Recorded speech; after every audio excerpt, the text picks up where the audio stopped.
Alright,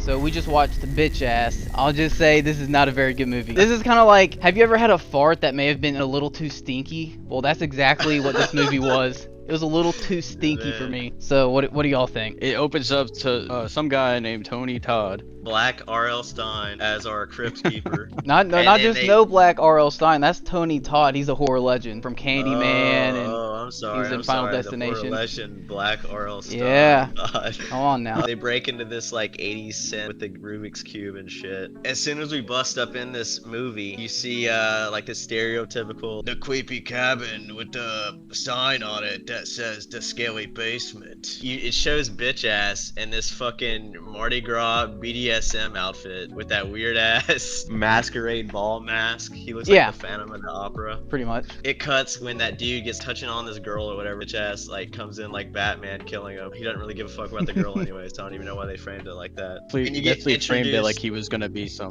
hero. Moving, we get introduced to our main heroes, band of misfit teens on Grove Street in San Andreas. GTA ass outfits. The group leader for the young guys. So you have Mo, Q, Cricket, and Tuck. Those are our four main characters. Tuck's supposed to be like this hard ass fucking dude trying to bring our main character on board. Goody two shoes little kid. Don't even get me started on. We see Buddy's college fund is $6 in a glass jar. Yeah. How the fuck that happens. I mean, that's why he's getting involved. It's the classic trope of single mom who works 2 jobs trying to send him to college, and he's like the good nerd one out of the group that has a future where everybody else just gives into the life. Joins a gang trying to make, enough money. I get the classic trope, but I can't tell if it's trying to be humorous. I feel like it's gotta be trying to be humorous. How the fuck do you pull out a glass jar with $6 in it and say it's your college fund? That makes no sense. Yeah, like that's gonna pay like his fucking principal shows up, talk about the tuition, like the scholarships and shit, and he's like, "Oh my god, you're here, so that means I got it." And she's like, "Nah, I just wanted some cake." Yeah, nah, you ain't got that too. You ain't got that scholarship. His fund pays like maybe 0.1% in that jar. If not even. We got our first flashback of the movie. Mario Judah wants to rip off Monopoly. Motherfucker's talking about making his own board games. He's literally just describing Monopoly, but he wants it to be about food because he's fat. Yeah, he replaces all the properties with candy bars. Pass and go, you get a candy bar. I was like, bro, this is so on the nose. It has the laziest writing you could think of. That's Tubi, I guess. We get back to the present day. The crew has been tasked out by what's that motherfucking main dude's name? Spade? Yeah, Spade. He's the gang leader. They pass out Grove Street to go to Bitch Ass's fucking house. Once they get there, these motherfuckers pulled the Scooby-Doo split up gang. Let's see how that goes. House. Yeah, stupid as fuck.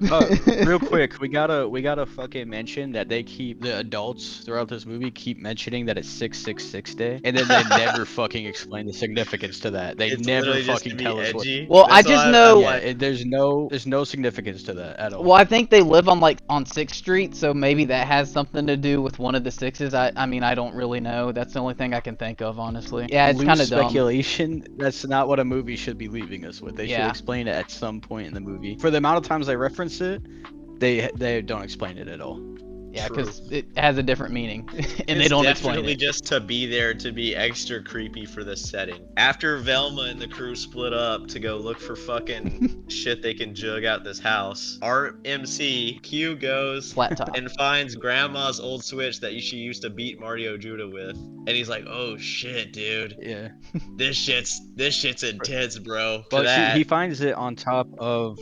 He finds it on top of a stone slab. Commandments ran into it, but the commandments are what the grandmother has written for Bitch Ass. And it's like, thou shalt not steal, thou shalt not lie, thou shalt not lust. Like throughout the flashbacks, you'll see him breaking one of these things, whip him, or fucking light his hand on fire. Kind of like he has a dark past, and that kind of turns him into what he is. To explain why he's a fucking killer. Yeah. I mean, and the other thing, but we'll get there. After Buddy finds his fucking switch, we cut back to Mario Judah getting actually his ass clapped by this switch. Bend over the knee and everything. It's wild. That's the extent of that flashback too. We cut back to present day after watching Mario Yeah. Judah get fucking BDSM'd by his grandma. All for being friends with Marcia, by the way. Moo is about to get clapped by bitch ass, captured by this fool, our first victim.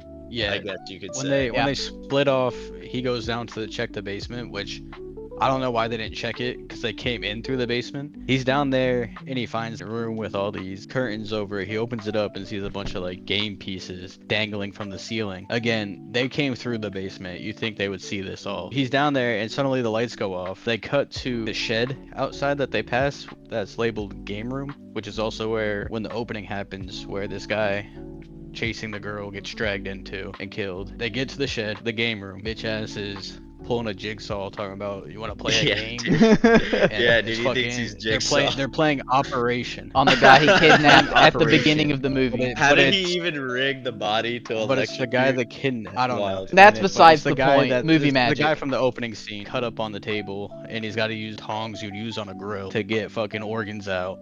And of course, he loses, so that leaves bitch ass to electrocute Moo. So Moo's dead, claps. We cut to a very awkward Queen Cricket freestyle. This bitch starts freestyling. It's terrible, as you would expect. Oh, I should freaking put this on an album. She fucking gets clapped in front of a statue of Black Jesus.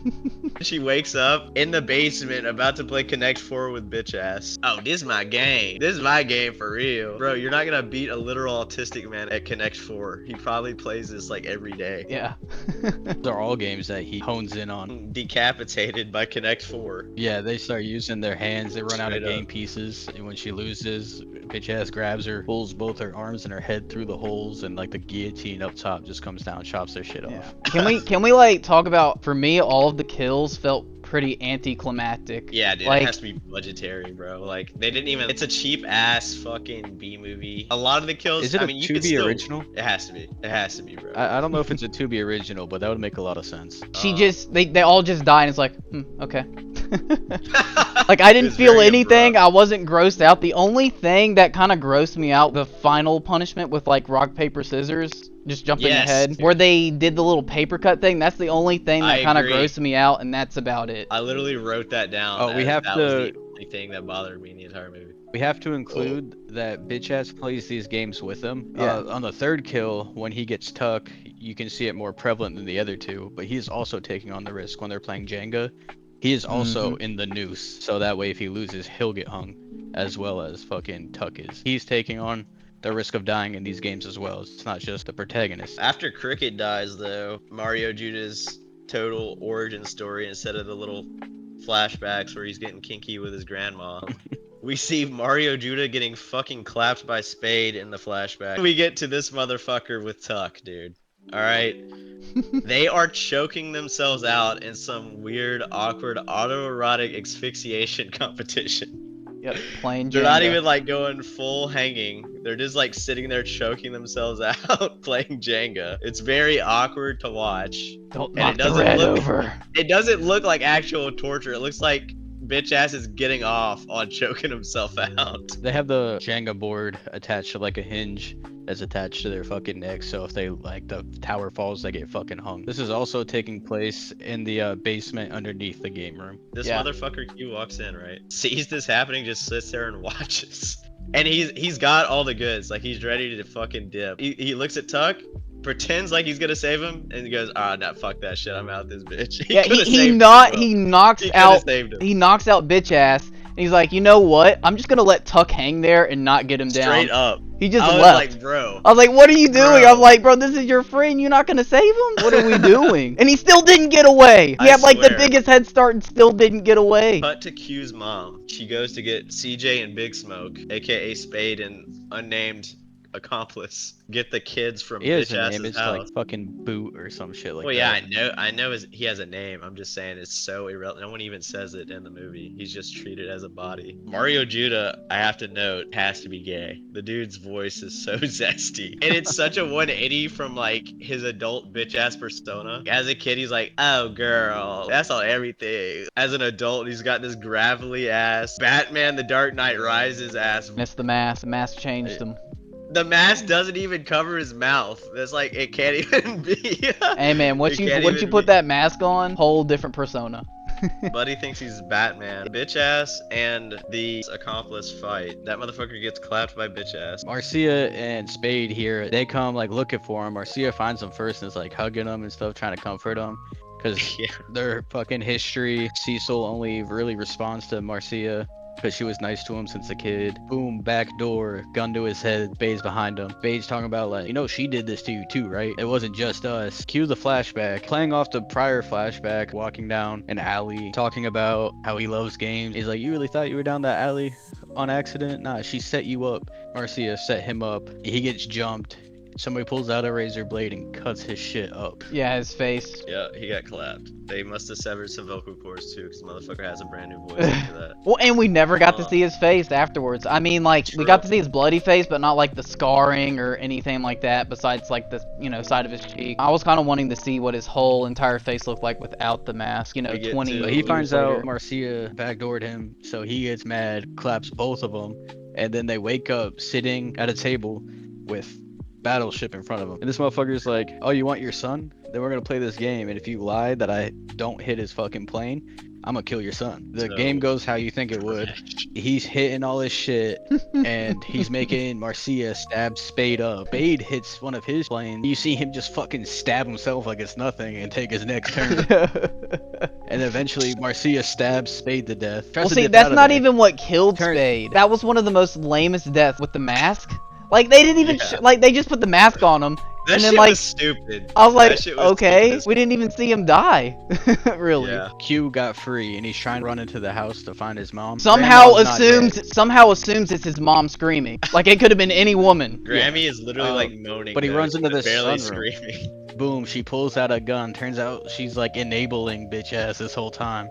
Yeah, and Bitch she, has kill an everybody. M1 Garand, plot bro. twist, she's not dead. Where she acquired an M1 Garand, I could not tell you. I Her was husband wondering from that the Old too. War or some bullshit. Bro, You don't she's keep rich. that Not shit, bro. explained. This bitch went to the gun shop and somehow She found just an has M1 a- Garand for sale. We get these just has OG access ass to- Friday the 13th vibes with Mama Jason Voorhees, her Grammy saying, True. "We gotta kill him, bitch ass." I didn't even think of that. Look what they Everything did in this to you, movie bitch has ass. been knockoff, but like way worse, with this weird GTA Grove Street twist on it. The only Yeah. scene that bothered me is about to come up pretty soon. That's when Q and his mom get captured again, and they're meant to play this death metal rock paper scissors game. Rock, where they're paper, getting, like, scissors, extreme paper Cecil's cuts and favorite shit. childhood game. They try to pay homage to the beginning before he goes robs the house. He's with his mom and they're doing rock, paper, scissors to see who does the dishes. And Cecil talks to Marcia when they're younger about how his favorite game is rock, paper, scissors. One thing I will say, I really thought the fucking bigger twist was gonna be bitch ass is the fucking dad. Is fucking Q's dad. That would Like, be oh, insane. that I thought he been was gonna be cooked. Q's dad. That would be That would've been insane. so cooked. That's what they had that whole scene when Marcia shows up to Spade's house. Is like, where the fuck is my son? Oh yeah, who's his daddy? You don't even know his dad. You Yeah. don't know who his dad is either, do you? So I thought that was implying at the end of the movie. He's like, bitch ass, he's your son though.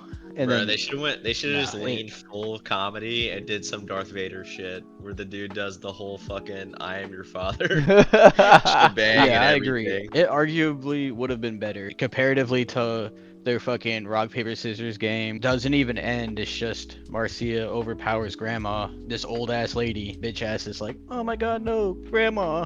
And then they just run away. They light his bitch ass cave on fire. The bitch cave They gets do lit light on the cave on fire. fire. Presumably, bitch ass is alive somehow. Yeah, how is he alive? We'll get to that. We'll get to that. Yeah, we'll But get Q to go to college. It cuts to that. Buddy somehow got more than $6 after. Spade gave him some money. He got all that jewelry still. Yeah, he also went through the house earlier in the movie and figured out that the money was hidden in the crosses that Mhm. were all over the house. We get an ominous, oh shit, the bitch ass is alive. He dropped a Rubik's Cube off at Shoddy's crib. I don't believe that one bit. Like, I don't see how he can survive being burned alive. Like, that makes They're just no gonna sense. have to make him like mystical, I guess. They'll go Yeah. like Jason. Black R.L. Stein returns. Straight up just Michael Myers. All right, bitch ass is about to spin the block. He's coming back. Yeah, when he said that, I was just kind of laughing. I was like, huh? I was like, there's no way he's alive. If it would have been more apparent, because I feel like it had comedic shit. The acting, they were trying to play it serious, so it didn't come off as comedic. Sometimes I felt like they were trying to be comedic, but I don't know if it was intentional. You know what I'm I saying? don't think they knew Yeah. what they wanted. Because they would drop scenes where like Moose calling bitch ass a retard. That shit's funny. But like then you'd have like a serious scene, the mom and Q. There's no strict I tonality. think they had a good idea in terms of his backstory. They just weren't able to execute it or figure out how they wanted to handle the movie. It could have been good. I give it a straight 4 across the board. Because I didn't hate it, but it was also something I'll never fucking watch again and don't True. care to. I was just bored. I almost forgot I watched this shit. I'd give it a 4 Yeah. too. I had to refer to my notes for most of this conversation. I watched it a week ago. Couldn't remember the fucking first thing about it. To me, I thought this movie was trying to be scary. Like I said, it wasn't really trying to be funny, I feel like, based off of the tone. So to me, it wasn't scary at all. Pretty lifeless. All of the kills are pretty predictable. Like, you knew bitch ass was gonna come out of all that alive, and then somehow, you know, he's actually alive at the end with that Rubik's Cube. My big takeaway is revenge only leads to bad things happening, even yourself. In the end, Spade dies, wanting to get back at bitch ass, and then I thought bitch ass died, but you know, apparently he's alive, I guess. Spade's revenge gonna was his be- own making though. Buddy bitch ass had no fucking issues with Spade. Spade just hated That's the true fat and gay real, kid. but dude, honestly, I think you're reading into it a lot. I'm not saying that in a bad way. I just don't think the movie was Maybe I'm They being wanted too the smart for appearance- it. symbolism. They wanted the appearance of having a deep theme like that. They didn't want to put in the work to actually have that and make it Yeah. successful. Well, that's exactly what I'm saying. Like To where they, we had they to figure wanted that to, but they didn't even have thought behind what any of this shit meant. Yeah. You know what I mean? Oh, Rubik's Cube symbolizes bitch ass. Oh. Oh, Rubik's Cube. Yeah, I mean, I just saw the Rubik's think- Cube coming up a lot. Probably has to mean something, and that's kind of like what I got from it, is that it just represents revenge. It's a B-list movie at best, especially like the acting. If their roles were to be annoying as fuck, they definitely hit it. If their roles were to be stereotypes, they definitely hit it. But I don't think that's what it was. I don't know where the money went. I'm not gonna Yeah, lie the to you. effects were Did they? terrible. They just weren't good. Was it all to rent out this haunted house? Fucking The rent this entire house? budget was probably spent on Tony Todd. True. Oh, it's true and real. And he's in it for like 90 seconds. Straight the fuck up. You That's have, like, all they could afford for that fool. Yeah, like you have such a big like horror icon, and he's only in the movie for like as a host for 90 seconds. I don't think he read the script. No? I don't think he read it at all. I don't Why think would he he did. attach They himself probably to that? just gave him that little snippet, that little goosebumps ass snippet for the beginning and end. And he filmed it Viewer probably beware. 30 minutes. I mean, I was gonna go with a 1 out of 10, but I'm only giving it a 2 out of 10, only because of Tony Todd. That's the only reason why it's getting Dang. Very, an extra point. We Well, both gave it a 4. He gave it a 2, so 3. So the channel has dropped a fucking 3 on this motherfucking movie, dude. Straight out 3 out of 10. I'm you know what that means? Below Mid's mid. a Three is 5 to trash. 6. Mhm. 3 You know is what I'm like saying? I wouldn't even watch this if I was blackout drunk on an airplane. It was the only thing playing on the fucking TV. 3 is I would rather sit there and stare at the back of the fucking seat than watch this movie.